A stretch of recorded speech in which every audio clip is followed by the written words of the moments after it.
So I'll ask the same question that Rufus asked. What did you hear?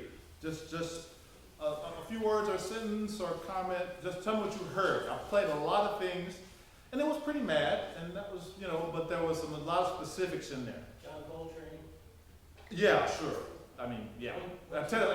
Comes with the territory. I mean, I specifically heard the pattern, the 1, 2, 3, 5. Oh, okay. Yeah. All right, now people are doing that before Coltrane, you know that, right? But that, I just come. You associate that with Coltrane? Yeah. Right to that. Fair enough. Good. So 1, 2, 3, 5, therefore Coltrane. Yeah. Okay, cool. I'll take that.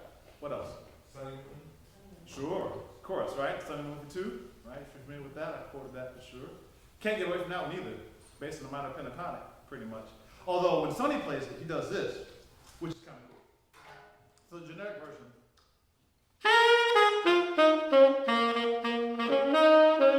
Right, that's how we know it. But Sonny does this.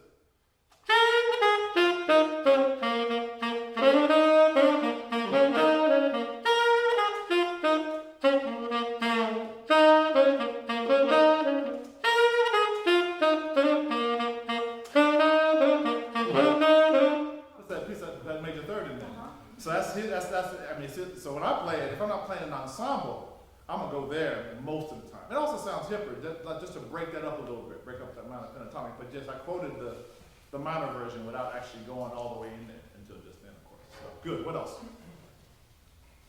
So songs are just a word. Whatever, anything you heard. I mean, there's all kinds of madness in there from a tenor. So just whatever we're music students, right? Well, we all are, but you guys are.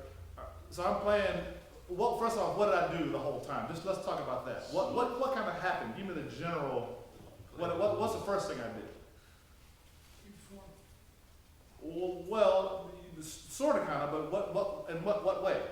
It was like even variations on tenor methods. Well, definitely that, right? So I definitely took tenor madness all over the place. But in what way? How did I do it?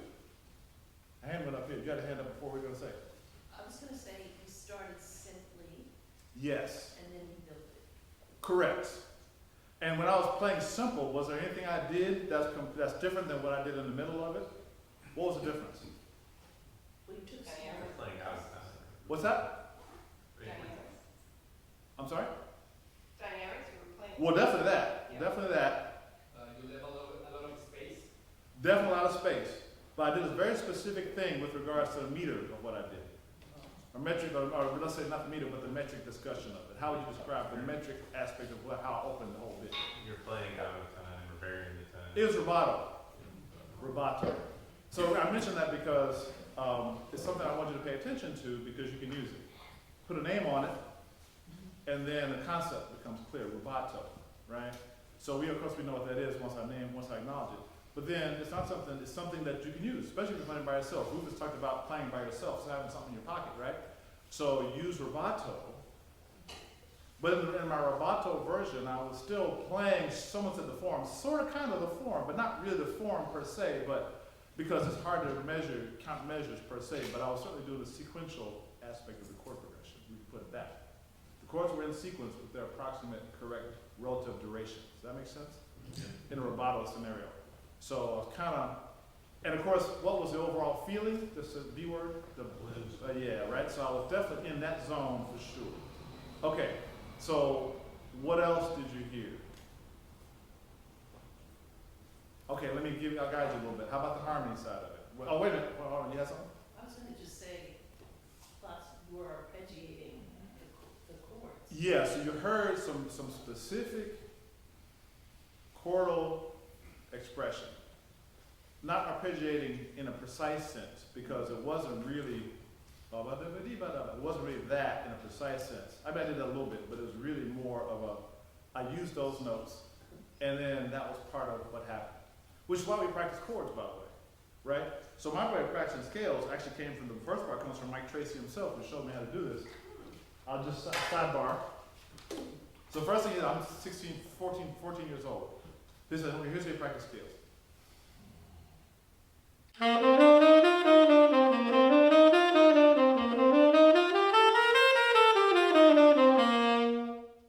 the fifth twice. That's 1, 2, 3, 4, 5 I talked about before, because they're right there for improvisation, just really easy. The full scale to the ninth, we do it to the ninth because why practice scales to the ninth for jazz? Why should we do that?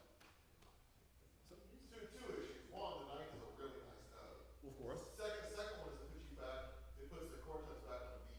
So metrically it works, right? There's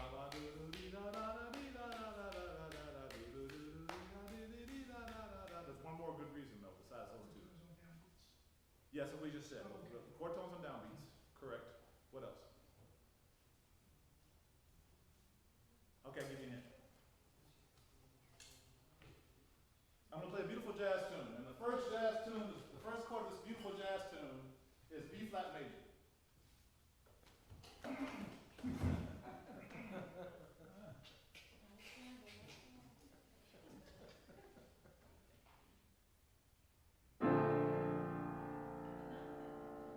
kind of chord is that?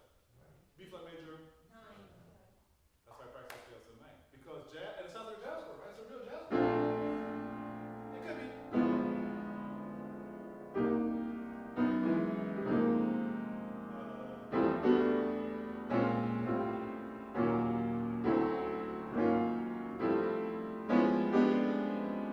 Change the key so quick. I want to see. The point is, I just played 9 chords. All it was, all sound, I mean, it wasn't nothing, just some chords, but it was all jazz chords because there were 9 chords.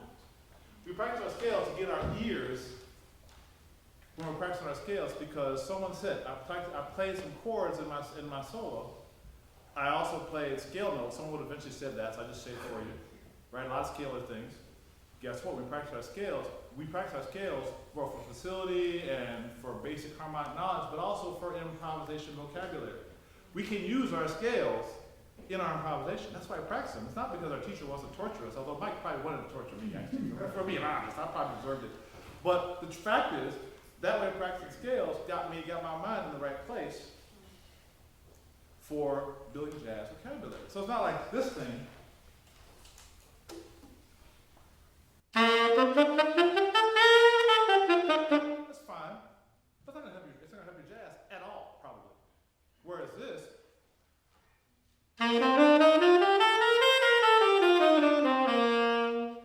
will certainly apply to some jazz, for sure, right? I just played on the piano, right? Well, I played a chord of it on the piano, for sure. Scale goes with that. So, that means that when we practice our scales, we add the chord to go with it. So then, this is an expansion of what Mike showed me. I just made my own little expansion, which I think he probably taught me as well. I just put them together.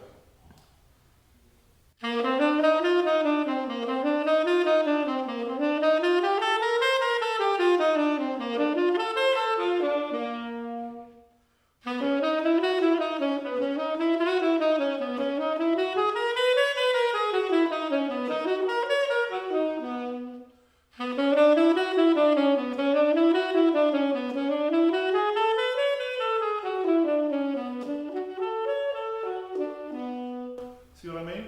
That was a Dorian minor, right? Do you recognize that? That was Dorian minor scale. I put the minor chord, the minor 9 chord to go with it. It almost sounds like jazz already, right? Now if I swing it, I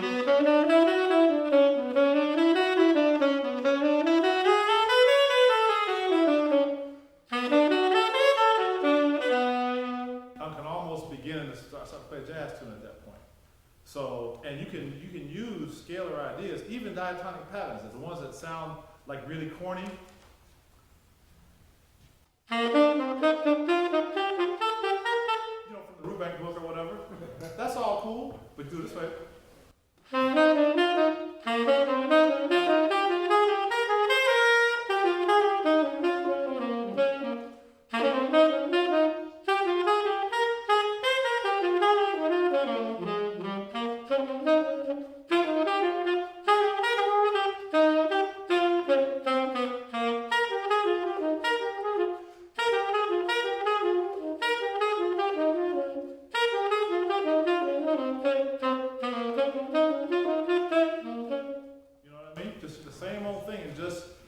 By the time you put a little swing, make it minor, doesn't sound like no Rubank. And in fact, the big lesson hit me when I was on tour with Freddie Hubbard. We did a lot of tours.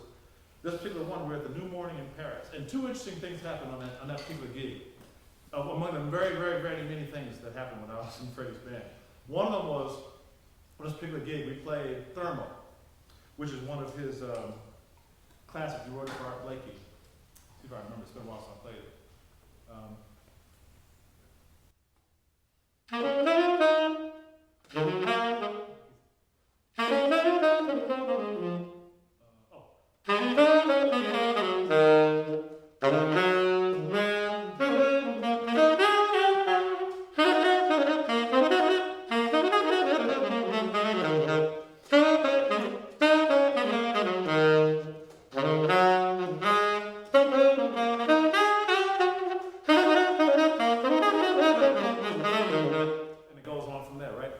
heard this tune before, some of you? From the album, from the Art Blakey album called Thermal? So, and we're playing Thermal, and we get that last figure, and Hub was like, and this rarely happened to Hub. Hub was very consistent in his phrasing, very. To the point where it's a tenor player's dream, because my thing as a tenor player playing with a trumpeter, and all of you saxophone players should pay attention to this if you play with some trumpet players. In general, in the jazz ensemble, this is jazz history. It doesn't always have to be this way, but throughout jazz history in general, trumpet voice is a lead voice. Trumpet goes higher, and it's just it pierces a little more and projects more. So it's a logical lead voice in a jazz ensemble. So now our Art Blakey bands, the trumpet was the top voice, and the other horns can line up under that, right, with the harmonies and whatnot. Same for Horace Silver and Wayne Shorter and all. There's tons of them, you know. So the examples, not to mention Clifford Brown, and etc. So anyway, with Hub, he phrased totally consistently, and so I could lock in with him. Once I learned his phrasing, I could fit hand in glove, which is how I got rehired. The four times I got fired, before the final time I got fired, I got rehired probably because of that, because I locked with him so well. And you can hear it, you can see it on the videos. You can look it up on YouTube, you can see us. You can hear how tight it is, and that's why, because he was so consistent. But this particular day, he was not particularly locked in for whatever reason. So he played the whole head, and it was cool. But then he played his solo. He soloed first, as he typically did in this tune, and he kept playing, and he kept playing it. The tune's a 32-bar tune or whatever it is, and he went through 3 full choruses. And this is a full house in a New Morning in Paris. He's saying, but the rhythms like just swinging out through the changes, etc. We were like, what the heck? And everybody's like, you know, really engaged with him. He wasn't making that many faces. He was just swinging. And then finally, we were like, oh, the whole place went crazy. The lesson I learned was tension and release. My gosh, I never experienced in my life the level of tension that was built. And not in a bad way, but just it was like, we were all like completely mesmerized by what was happening. And he never did that before or after. We played that tune 100 times on tour, but, and this is going back to the 80s, 90s, and 80s. But that was like a lesson for me. It's like, wow, if I can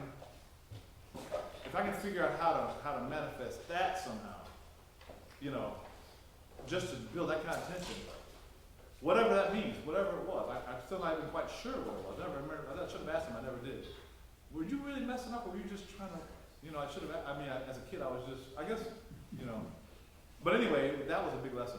And the other one was, we were playing Mr. PC, and he did this. He just did a diatonic triad, but it was, in other words, triads within the scale. We call it diatonic triads, right? So he just, diatonic triad descending. He just did that. I was like, whoa. In some kind of way, light bulb hit me. I never thought of as simple that thing was. You know, you listen to cats playing, well, I don't know what they're playing. It just sounds great. Well, then at that moment, I was like, that was very obviously a diatonic triad pattern ascending. And I thought, wow. We've all practiced those diatonic patterns at some point, even out of our Rubank banks in school, Rubank books in school or whatever, or with our teachers, just for dexterity. But he used it in a jazz environment, jazz situation. And so it made me realize that is something that we all have access to. Many of us who've done trumpet, who've done Arvin and all that. That's all. There's going to be those kinds of patterns in there. Arvin is going to be, you know, all of our basic method books, vocal books, all of it. It's going to have some of this kind of stuff in it. For jazz, all you have to do is figure out how to articulate it in a rhythmic scenario, and figure out what mode it's in, right? So oftentimes it's Ionian, which is pretty, you know, corny much of the time, so you don't really want to think about using it in jazz. But if you switch to Dorian mode or melodic minor or something, it's going to sound pretty cool, right?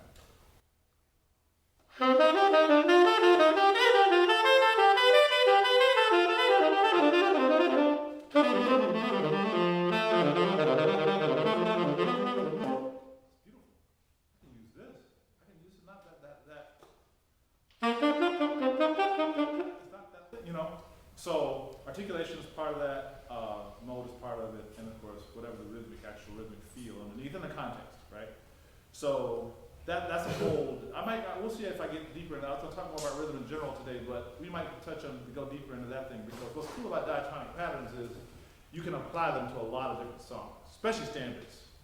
You know, it's just a matter of choosing the right modes, switching the modes to the right spots. And you wouldn't do it all the time because it will get tiring, but and then of course rhythm, like syncopation, you know, and whatever that might mean. There's a lot of possibilities for that side of it, but using the diatonic patterns themselves and being creative with them gives you a lot of possibilities and access to linearity, which you might not have. And what's the most important part of all is that the cats do it.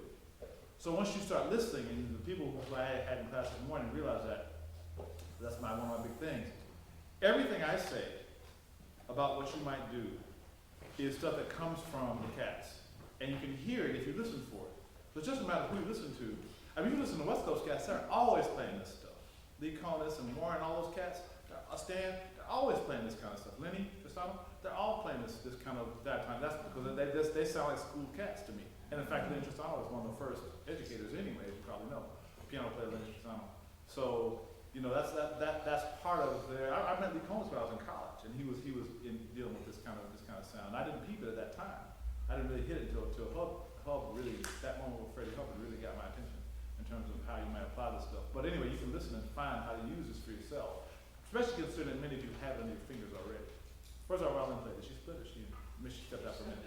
But anyway, yeah, so I know I know the classical people. Who's classical in here? Raise your hands for classical. Not me. Okay, wait, I know classical people definitely study this stuff. So, okay, sidebar. Sidebar's done. Back to whatever I played. So, tell me a few more things about what you heard when I was playing in the beginning. There was a few more things that are notable. Well, not notable as in, oh my God, it's amazing. No, just worthy of discussion. Tell me. You went up a half step at one point? Every once in a while, we call it side slipping. Right? So slipped up a half step. We call it, so when you play up a half, another jazz terminology, right? So side slipping. You go up a half step or down a half step or up a minor third or something like that. So you can use that to linearly imply harmony, right? So we call it in my version of it, I call it it's the linearization of harmony.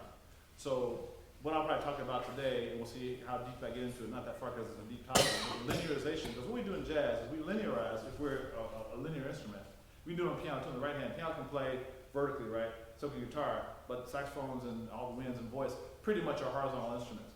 So then for the improvisation, a lot of what we do is the linearization of harmony and rhythm, and melody is already linear for the most part, right? So then we linearize the harmony, and so side slipping gives you a way to create some extra harmony. So if I say,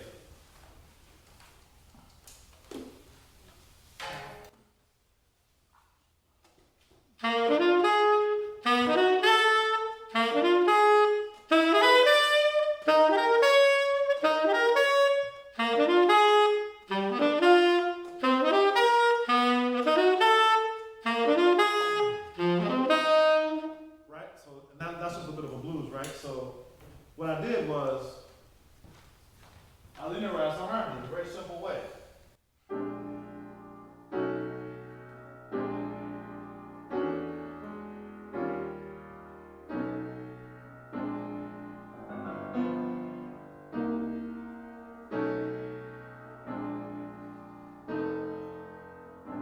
Let's play that progression. I'll play it linear. That's called linearizing the harmony. The side step was this. That was my side step. And my other side step to set the 4 chord, so in bar 4 for blues. So side stepping can have 2 big functions. One is to create a little extra bit of motion within whatever progression. Number 2, set up the next chord, or set up the next section or whatever, right? And all you do is approach it from a half step. And you linearize the harmony, whatever that means. It can be a chord progression like 1, 3, 5, and 7, which I just played, but it can also be a lick. I can do like, I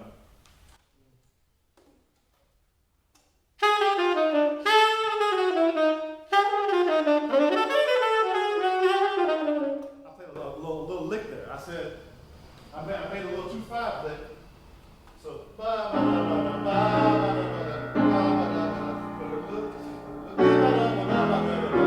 played a little bit of 2-5 there to set up the, so I was B flat 7, B7, B flat 7, B minor, E7 to E flat 7 to the 4 chord, right?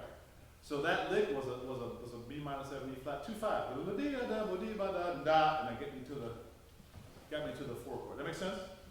Yeah. So that's linearization of harmony. So you're playing 2-5 pattern, that's linearized to harmony, right? So when you're ready to play, when you want to play changes, you start with 1, 3, 5, and just 1, 3, 5, or just 3 and 7, like a couple notes. And then as you get more skill with the harmony, you can include more, more scale tones. And again, this is why we practice chords and scales. We practice chords and scales together because when we're starting ready to really play harmony, we know we've done the practice. We've done our, and we do it along with our scale practice so that we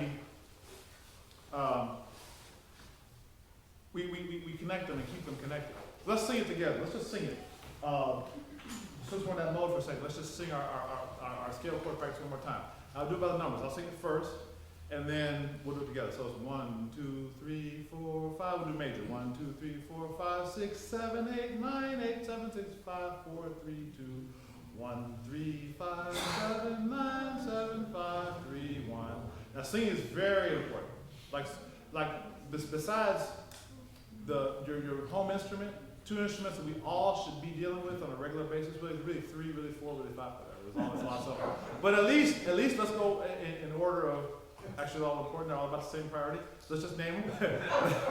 So they are, number 1, the voice. Why? Because the voice is the first instrument, right? And the most important one, arguably, except the saxophone, which is of course the most important instrument, right? We all agree on that, right? Not quite. Okay, that's all good. Voice is the first instrument. So the voice, we all should be singing. Okay? Singing, I can't emphasize how important singing is. Okay? Just to sing scales, sing melodies. Because it's the most direct way to get what's in here and in here out. If your technique isn't there, that's okay, because once you do a little bit more, you get better. You don't have to be singing for anybody necessarily except for yourself. But if you can start to get to find your voice, it will help and if you're a wind player, flute, saxophone, maybe trumpet as well, the vocal aspect of how your larynx and pharynx kind of adjust when you're singing helps your saxophone playing, right? They call it voicing. So the secret to a great sound in saxophone is singing. Same for flute. All my flute teachers tell me the same thing, and the same thing for saxophone. It's like we voice it. So if I say, for example, if I play low E on the saxophone and think low E, if I play low E on the saxophone and think high E, middle E, same fingering, didn't touch the octave key. Pure voicing, right? So and singing helps that. Singing helps you get control of that. Overtone exercises helps and all that for saxophone players, and brass will do overtones anyway, but all of that is part of why the voice is so important. The next most important instrument you can probably guess. What's the next most important instrument after the voice? What's that? Piano. Yes, exactly, right? So someone's already told you. Piano's key to everything. So, because piano, the voice is most central, goes most directly. Piano has the whole orchestra right there. So, to the extent, I can't tell chords very well, I gotta put my ears, blah, blah, piano, piano, piano. Every answer, piano, piano. How can I do better in transcriptions? How can I do better on them? Piano, piano, piano, piano. How do do better on melodies? Piano, piano. Because piano, and again, Tracy, I went to his place, first thing we did, he played piano for me, and I'm playing with him. So after I had 2 lessons with him, I started working on piano. I would just skip bunches, I have like a quick bite of whatever, run to the lunchroom and go to the band and play piano for half an hour every day all through high school. By the time I got to college, I could comp, and stuff. I could do some tunes and whatever. Just because Mike helped and Tracy helped me, and then I just got started and got into it. Just play, again, 9th chords. You start with 9th chords on piano, playing the tunes, like the blues and some simple tunes, Summertime or whatever, Blue Bossa. Start simple. On the piano or guitar, if you play guitar, that's easier because you kind of got it covered. But if you, other than guitar players, and piano players already, everybody else, especially singers, piano is the key. Okay? So, other than that, drums. Because rhythm is everything, right? Don't mean anything if it ain't got that. You know that. So the drums, and then bass, for obvious reasons, but you kind of get it here, a little bit, right? So, all the rhythm section instruments are very important. And I'd say rhythm section people, if you get a horn, because that's another whole perspective. If you get any kind of, even a recorder, like anything, just to deal with that stuff. When my daughter got her first recorder, it made me realize that just the concept of moving your fingers in sequence a certain way is instructional. And then relating that to how melodies sound and stuff. So, anyway, okay, so, where was I? Oh yeah, so we were finding things in whenever I played, side slipping, somehow we got me singing, but anyhow, that's another sidebar number 2, or 3, if you're counting. Okay, now back to some other things happened that were noteworthy. We did the revival thing, we did the blues, overall blues feeling. We talked a little bit about harmony side slipping, right? So there's a lot of harmony. What else I do harmonically speaking? That's why I was going to guide you through that part of it so we can get this part of it wrapped up. Harmony, what happened harmonically with the blues that I was playing? In general terms, what happened harmonically? Not sure? Did I play the same progression every time? No, right? I play some different blues progressions every time. There's lots of ways to play blues progressions. And again, piano helped me with this, but ultimately I linearized it. So sometimes I did that side slip to the 4 chord a lot of times. I know I was doing that a lot of times. Sometimes I did this.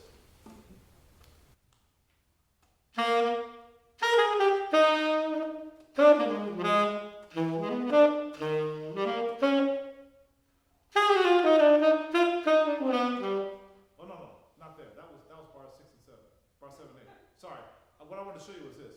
Here's a 4 chord. I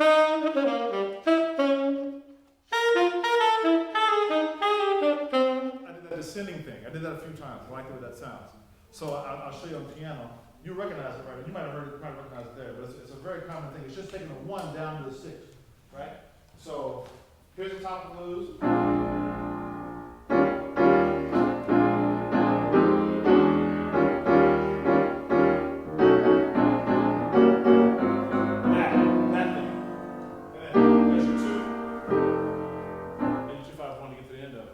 Sometimes you probably didn't notice it, but sometimes I did this.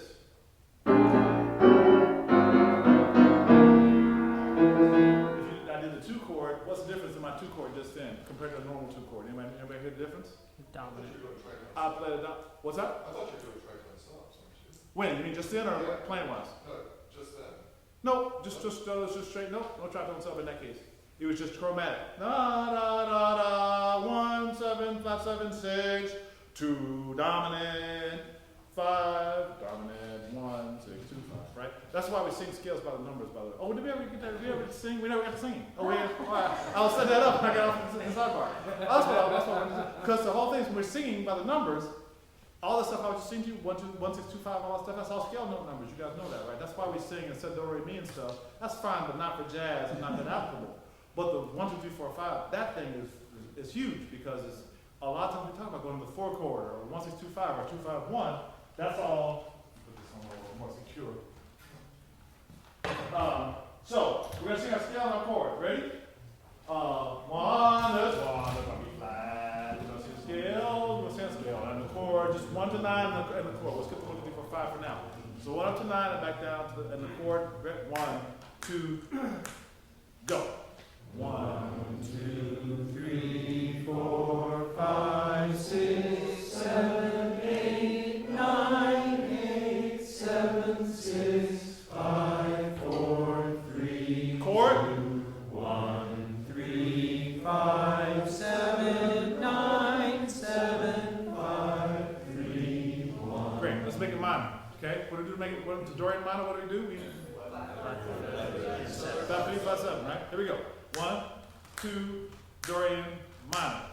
1 2 3 4 5 6 7 8 9 8 7 6 5 4 3 2 1. 3. Sorry, I remember the flow. So 2.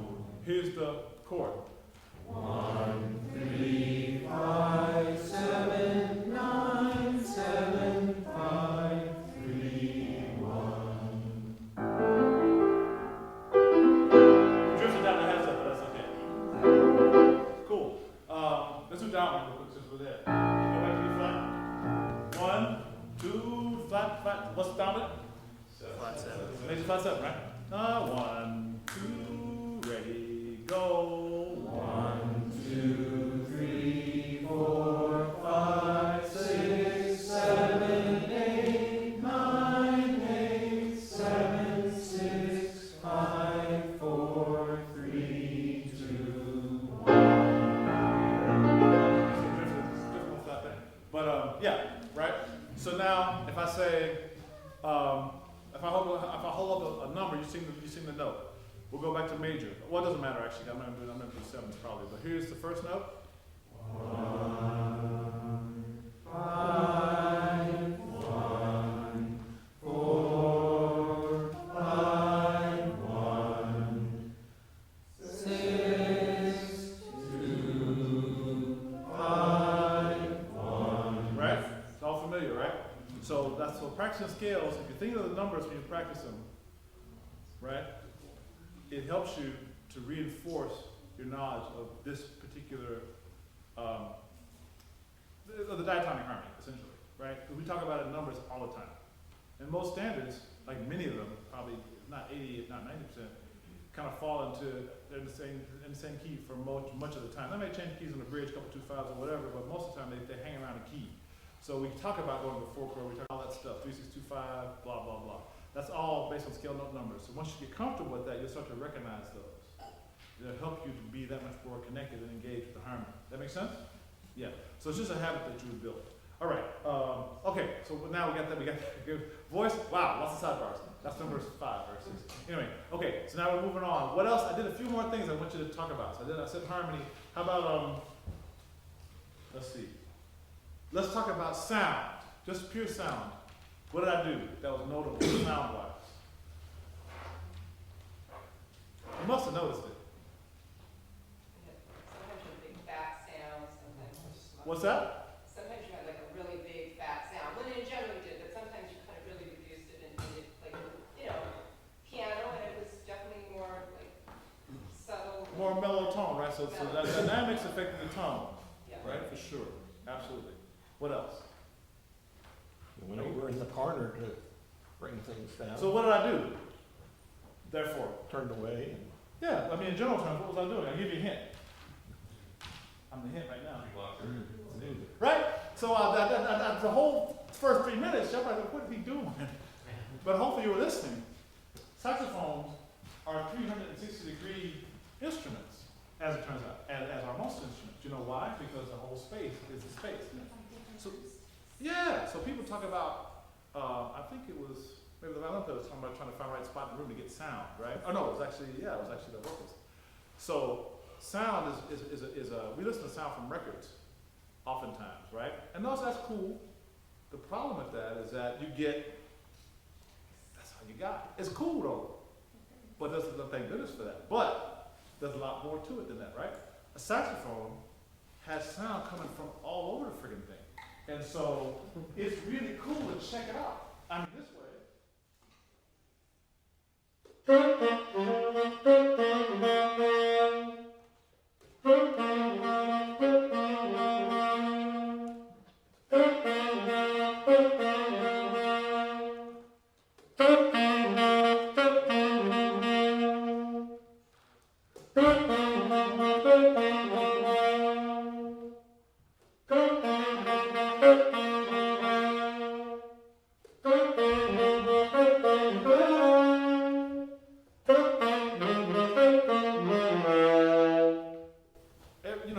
So when you're working on sound, you got to think of it more than just, you're sitting there in your spot and you're practicing, I'm working on my tone, doing a long tone. That's cool, necessary, and great.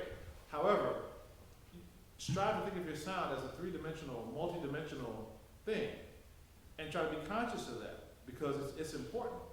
Because you do want to just be aware of it. You don't have a ton of control in many situations, but sometimes you do. And so in this situation where it's acoustic, I can move around and get different sounds. And Miles Davis was known for this, especially in his later years. The earlier ones, yeah, but for the 60s on, he wanted to do a clip walk so he could move around and hear the band in different ways. And you must have read some of those interviews and known some of you might have seen this, but that was one of the reasons he did it. Things sound different in different parts of any room. And so again, just a bit of awareness. So one of the keys to life is self-awareness in general.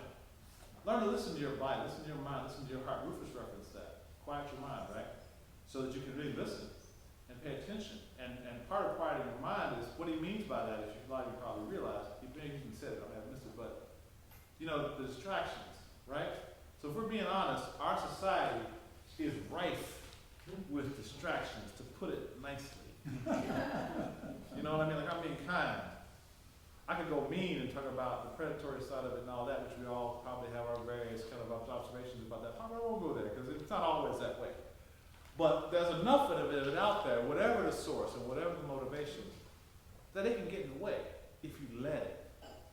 And I think a big part of being a human, number one, but certainly being an artist, particularly when you have stuff to work on, is learn to quiet distractions, whatever that means for you in your life. And looking at just being self-aware and head to toe, what's happening. Inside and outside, heart, brain, spirit, mind, body. What's going on, right? And just try to be aware of it. And then seek to understand whatever's going on. I mean, my age, now I'm close on 60, so my age, stuff starts hurting. You know? And I'm in good shape. I mean, I work out and I lift and all that stuff because, man, this bad boy, if you don't deal with this, especially tenor, and this particular one, it's beautiful. It's got all this metal on it and stuff. It's fancy and cute. Whatever. It's an Antigua tenor. It's an Antigua Pro 1. It's a great saxophone. How much does it weigh? It weighs 7.8 pounds, 7.84. So that's without the mouthpiece on it.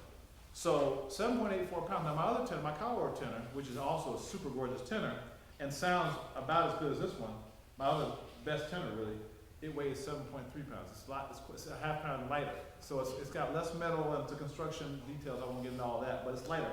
But even 7.3 pounds, for 2-3 hours a day or more, if you're practicing hard, that's rough on me. So I found it in my 30s, my 20s I was indestructible, like we all are, but 30s came, it was like, oh, that's hurting, this is hurting, this is numb, what the heck? And I wasn't lifting yet, so I was still a little guy. You find me in my early videos with all those cats, I'm like this big. So I watch myself, I'm like, wow, go lift some weights, kid. So I did listen to my own advice and got myself in shape, but that's, even at this age, stuff, whatever, you really gotta pay attention. And so, what I eat makes a difference, and what sleep I get, and all these different things. Mental attitude is huge. Self-awareness is huge for long-term productivity and just well-being in life, right? So, everything that makes your body optimal, whatever that is for you, and everybody's personal. So there's no judgment at all with this. This is all personal. You find your pathway for this. Look at your energy, and look at your direction and what your goals are. And decide what you want, right? My favorite question to ask, what do you want? Man, that's my favorite question to ask folks. You know what I mean? Because what you want is then if you're self-aware, you can start to really get to that. Then you look at your habits, which is huge for everything, and you look at what you're doing, as sometimes a result of habits or other things, maybe it's work or whatever it is, family, other things. And then you try to figure out, okay, I want to get this and that done, and this is what I want. What am I going to do? How willing am I to do what needs to be done, etc. Right? So that's a pathway that we can dig into another time. That's a deeper zone. It's very personal, this stuff. But there's techniques, and people, there are a lot of people that have good things to say about this. So you can do some Googling, and what a lot of you probably have people that you tune into that inspire you for that side of it. But in the end, the self-awareness is the key, right? And then you're aware. Then you can do the honest analysis. Honesty. We have talked about honesty earlier. You have to be really honest with yourself. And I think honesty in general is actually very good. Now, let's balance between what you might say to somebody if you're being honest, right? Because some people are honest, but they're kind of egotistical about their honesty. That's a drag most of the time. Unless you ask them, you really don't need to hear from them. That's what I learned that the hard way. If I'm being honest about not trying to be honest with myself, I was kind of egotistical about my honesty. I said, let me roll back on that. Let me just. But someone asked me in real, and they want a real answer, then I will tell them. I've learned to do that nicely. Passion. Yeah, you can see my energy. I'm all about this stuff. But I find a balance between, I want to encourage folks. I want to be positive. And I've learned that over the years to really find a way to do that side of it. But I do want to be honest in communication. Because the cats that I came up with when I played, the cats, wait, what time is it? Oh yeah, that's almost time. Huh? You're good. I'm good. The cats I came up with, they had the range. So Freddie Hubbard just cut your ass down, pardon my French. Betty Carter too. Betty Carter, I wouldn't even use the language. Betty was like, you need to swing. Because I was when I came to Betty Carter in 1986, 85, 86, that's the first jazz master other than John Lewis, who was super cool, super gentle, nice man. Betty Carter was also super cool. Not gentle. Not gentle. She was nice though. Betty was awesome. But she was not nice. She was saying, you better learn to swing. Because I was a tenor player. I was playing a million notes and I was about some swing. Of course, I done some gigs. But I was playing my tenor stuff. That's the one thing about playing this instrument. You get Coltrane in your brain, you just ruin it. For a couple of minutes. Until you get it under control. It's all about balance. That's what we talking about. Balance is key. So, but Betty was like, no, you need to focus on the swing. And she was, of course, correct. She told me, there's a bunch of lessons from Betty, but two main lessons. One is you gotta swing. Like what that means is, number one, consciousness of the groove, right? So that you're always in the groove. The consciousness of yourself and articulation. So that you can really, that was the other thing I want you to observe about what I played. I'll get to that in a second. But consciousness of the groove and the articulation and where you fit in the groove, that you're really in the pocket swinging with the band. Like that's what swing is. Swing is really your articulation and how it fits in the context, right? And the goal being to dance, right? That's good. That's what this music comes from. That's what you can't. That's what you want to keep as part of it, right? And that's really the point. I don't mean to think if it ain't got that, we've already said it, right? So Betty Carter. Then the other thing she said to me was, pace yourself. Again, playing a million notes, playing all the time. She taught me how to play with. Well, I work with a ton of singers now. I mean, a ton of great singers.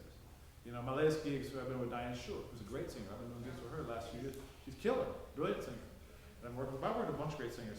Anyway, Denise Donatelli and a lot of people. But Betty, man, she taught me. So if you want to check it out, you can check out the first record, actually, the only record I made with her, the record called Look What I Got. It's Betty Carter's record on Verve. I listened back to it, and even to this day, I'm like, wow, I sound okay. And I'm like 24, 25. I mean, I'm a kid still. But she taught me, she guided me through exactly what to play. And she brought the best version of myself. She helped me find that.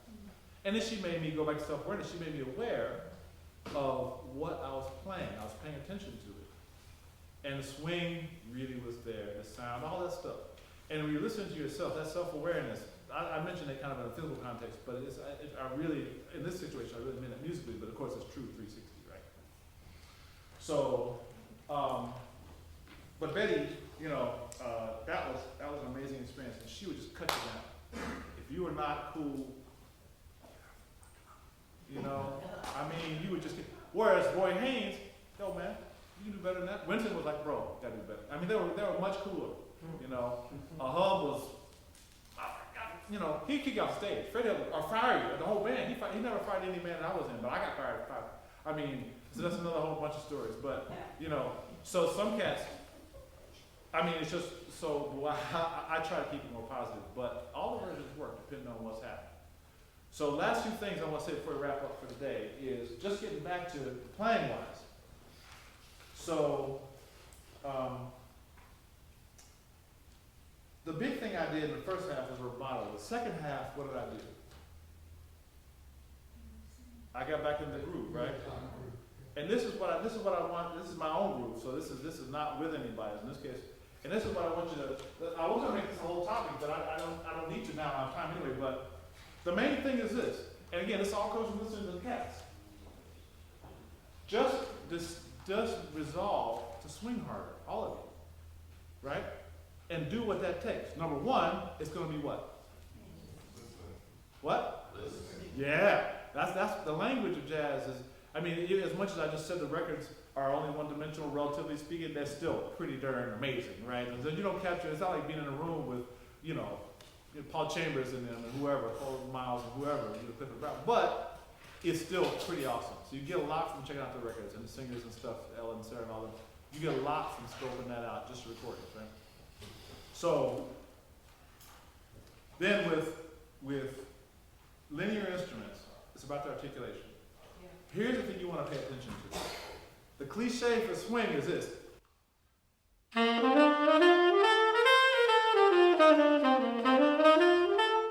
almost no one plays like that because that's not what real swing is. That's just like the triplety thing.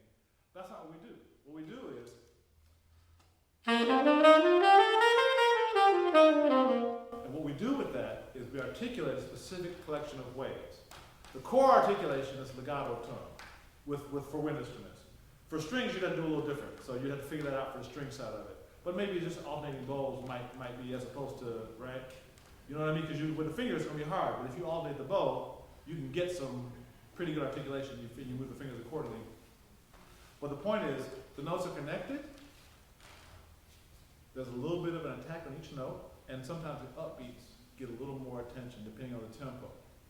The swing side of it, in other words, the swing percentage, varies depending on what the style of the song is. An older style is going to be higher, like a 66. You know, that's a more of a triplety, 66% swings, you know, where for the first eighth note is 66 and the second eighth note is 33 or whatever. 66.6 and 33.3, however you want to do it. But that's in the mood, like 40s, you know, Glenn Miller and stuff. But later on, depending on the player, if you're a Dexter person, Dexter's like almost 50-50. So then you check out where it lays up. It's 50-50, but that's the other part of swing with the band is it's going to be the offset from the pulse, right? So you've heard the term laid back, another jazz term. Some of you guys are here. I talked about jazz terms this morning. Jazz terms, laid back means if the pulse is here, you're a little behind it.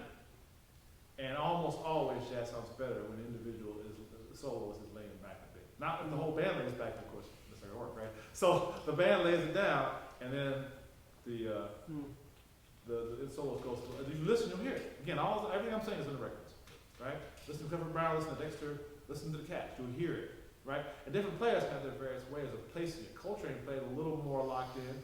Dexter a little further back. Sonny's locked in. Let's see. Someone like Jackie McLean, probably a little more laid back. You know, different. Charlie Parker's probably right in there. Cannonball's right in there, locked in. Paul Desmond, a little more laid back. Mobley. No one, what's that? Mobley. Mobley, definitely laid back. Mobley's definitely laid back, right? Ella Fitzgerald, I would call Ella kind of right locked in, more aligned because she's really, you know, locked in. So, but these are my observations, right? You just listen because different records have different ways. Herbie tended to lay back slightly. Wynton Kelly was right on it, playing very swingy. Check him out on Freddie Filo. You hear it very clearly. Very different than Bill Evans, who's on the same record. They sound really different. The whole rhythmic concept is completely different. So you can hear Bill on So What, whereas Wynton's on Freddie Filo, right? So just pay attention to that. And then that's how you learn for yours. You say, what do I like? Dan Turrentine, that's my guy, a little more laid back, right? And then you learn there's the nuances. That's a whole discussion, the nuances of different cats, but how they bend the notes and how they focus on certain notes. Like Dexter would be like.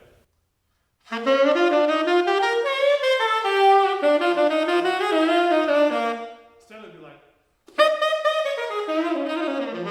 You know, like you just hear like some little things, right? These little nuances. They just way they attack certain notes. So. Who? I can't do that. I can't do the I can't do the But again, everybody has their. That's two. The cats. My cats are Dexter and Stanley. Those are my main. Because I can do them very well. Because those are my guys.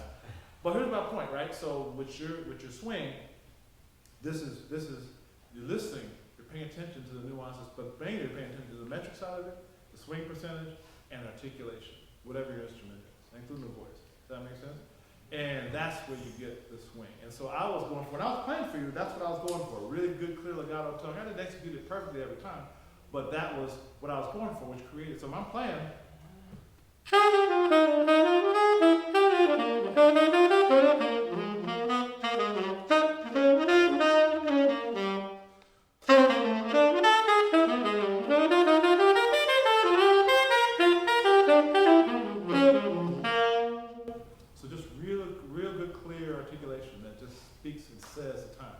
And just play simple, man. If you want to develop this stuff.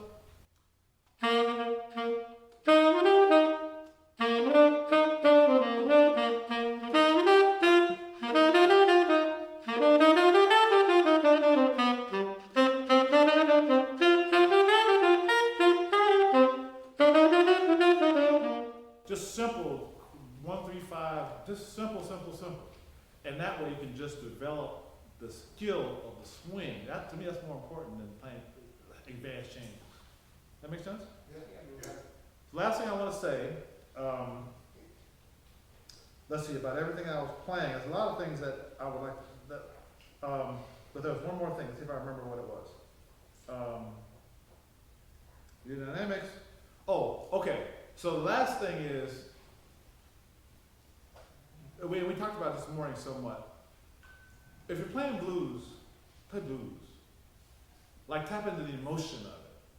The emotion. So I got over here and I was like pushing it. Remember that? Toward the end of the solo?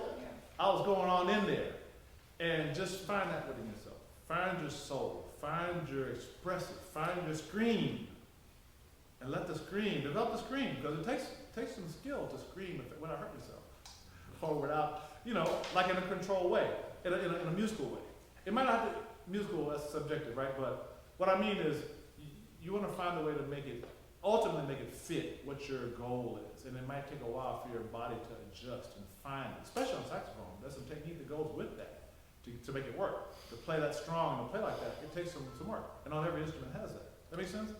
So that's the other part. Just seek out the boundaries of where you are, who you are, and figure out what those are so that you can explore those and find out how to overlay those. Is that my phone? It's my phone. It is my phone. I'm like, shut that phone off. Shut that thing off. What's that thing doing? It's my own phone. I didn't mean to put it on ring, but. Hello? Ernie Sanders is my own band director. We don't have to say, I don't have to say hello to him. Hang on, let's call him back. It's worth it. Don, hold Huh? up, well, I'll say hello to him. That's what I'm saying, I exactly. was writing him a note right now. He said he has rehearsal. I'm saying you gotta cut it. Yeah, Ernie Sanders. Hi, Ernie. Yeah. Hi, Ernie. Hi, Ernie.